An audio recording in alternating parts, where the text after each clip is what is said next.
Hey guys, it's Pastor Wardell, and I am coming out of church, and I am coming into our atrium. I'll bet you do this all the time. You come out of the church, you shake Pastor's hand, and you walk into the atrium. There's coffee in here and juice. There's all sorts of people talking here after church and before church. And you want to know something? This is a really important part of our church.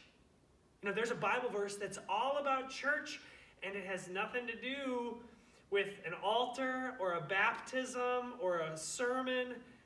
It's from the book of Psalms, number 133. It says, how good and how pleasant it is when brothers and sisters dwell together in unity. When people who are different can hang out together and get along. You know what that's saying? Friends are really important. And one of the coolest things about coming to church is seeing your friends.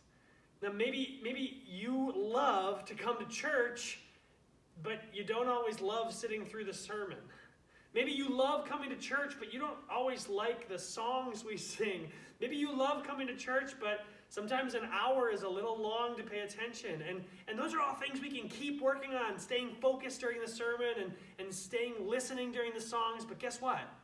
If you come to church and your favorite thing is you get to see your friends, God says that's really good too. He says it's really good when you see your brothers and sisters in Jesus and you're happy about it, because that's who gets to build you up and encourage you and make you feel like part of a family here at church. So this room, the atrium, we built it because we wanted you to see your friends and live together in peace and in unity.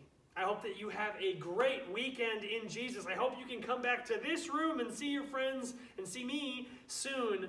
But until then, you should know that we are praying for you and that we are still together in unity, even though we're apart in our bodies. We will see you next week.